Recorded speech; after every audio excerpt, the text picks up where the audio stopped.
Today, my friends, we'll look at 5 football boot hacks that you should avoid because, quite frankly, they either don't work that well or they straight up just make things worse.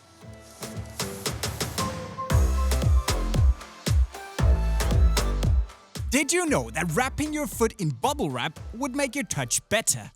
No, me neither. But because there are actually people out there, believe it or not, who believes this works, I've decided to make a list of 5 football boot hacks that don't work and that you should try and avoid.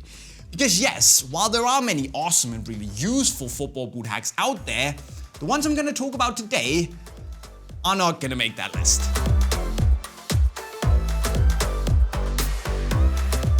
The first hack or gimmick that I try and avoid is actually something that did the rounds on the internet a couple of years ago. And to be fair, it also has its use in certain areas of your life. Just not when it comes to your football boots. And that would be to use banana skins or banana peels to polish your leather dress shoes. And that could also include your leather football boots. But why use bananas instead of just using, actual leather shoe polish cream? Well, the thing is that not only are bananas really cheap, but they also contain potassium in the skin, which happens to be one of the main ingredients in most leather shoe polish creams.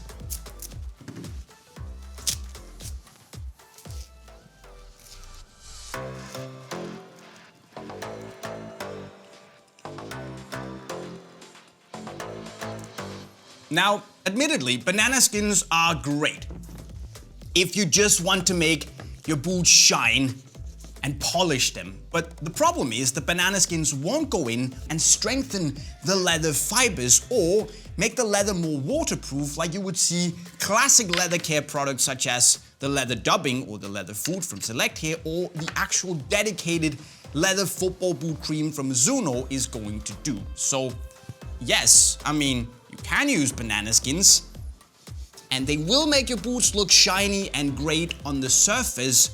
But the problem is that that's kind of the false security here because they will only look good on the surface and your boots are actually going to be much better off in the long run if you straight up use dedicated leather care products.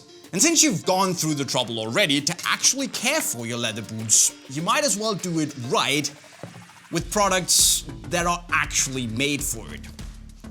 Although bananas are nice.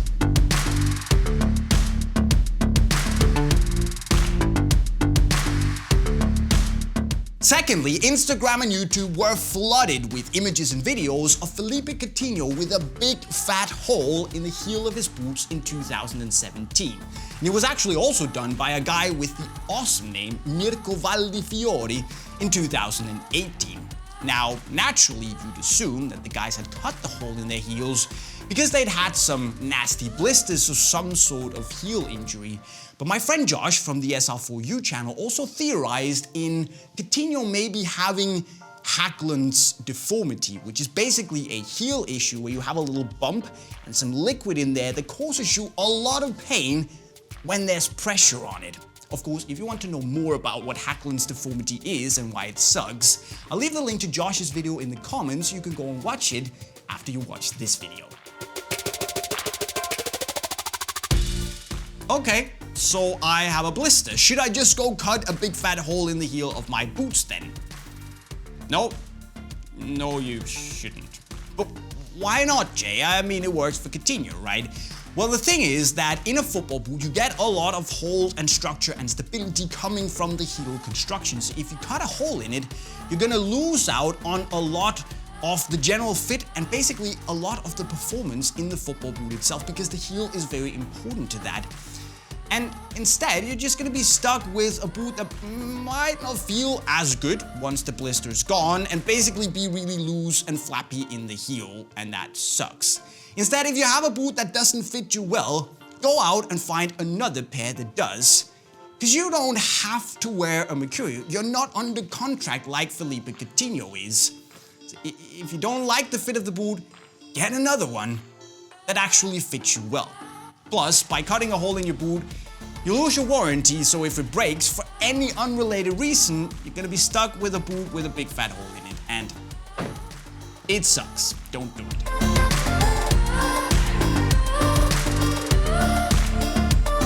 know about you guys, but when I was a kid, I sometimes got a pair of boots that were a little bit too big because my dad, bless him, didn't want to buy new boots for me all the time, and I think it's a common problem. But to fix that, a lot of people, including my actual coach at the football team, told me to simply just stuff an extra insole into the boot on top of the insole that's already there, simply to fill out the boot a little bit more and make the fit a bit tighter. Did it work then? Well, technically yes, because my big toe did get closer to the edge of the boot. But was it a good idea? No. No, it wasn't. See, the thing is that I can also take 5 insoles and slap into a football boot that's 3 sizes too big for me, but despite the fact that my big toe then will hit the edge of the boot, it doesn't change the fact that I'd then be running around in a football boot that's 3 sizes too big, and it's gonna look like a clown shoe. And the problem with having 2 insoles is that the boot's still gonna be too big for you, and although you fit into the empty space left inside of the boot, your brain isn't used to the boot being as big as it is, and you don't have the same feel for the boot as you would with only 1 insole inside of it. And on top of that, by using 2 insoles, you might also risk the top insole sliding too much around inside of the boot, meaning that that responsive sensation that you might be looking for is gonna be completely gone. So just like with the heel, go out and get a size that actually fits you, because this hack, it doesn't work.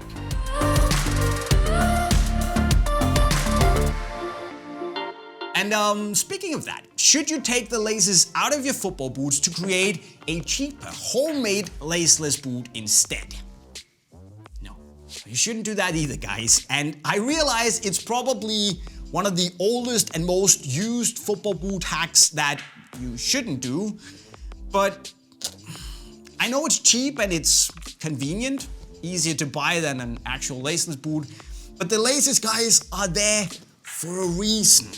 Because if you take the laces out, you lose all structure and stability and hold in the football boot, because unlike laceless boot, this hasn't been built to give you the support and the structure you need to hold your foot in place. So if you take the laces out, you're just gonna be stuck with a flaccid, loose-fitting clog on your foot.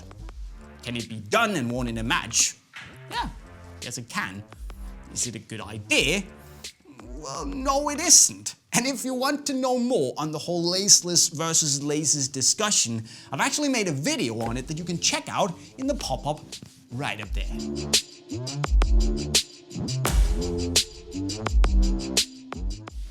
Finally, I've seen people wrapping their feet in bubble wrap to give them more protection. And that is actually not a bad idea in theory, but it also quickly falls apart. Not just the idea itself, but the actual bubble wrap also quickly starts to fall apart. Because if you just wrap it around your foot and tape it all together, once your foot starts to move inside of the boot through 90 minutes, well, it's gonna come loose and it's gonna move all over the place inside of the boot. And let me be the first to tell you that having a loose piece of bubble wrap randomly sliding all over the place in your football boots, that's not very nice. So it might look cool on TikTok and all, but it's a waste of time. And kinda stupid, to be honest.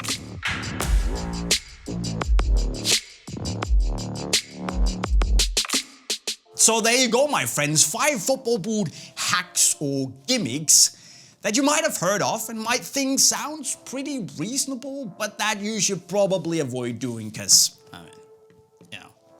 I don't think I need to say any more.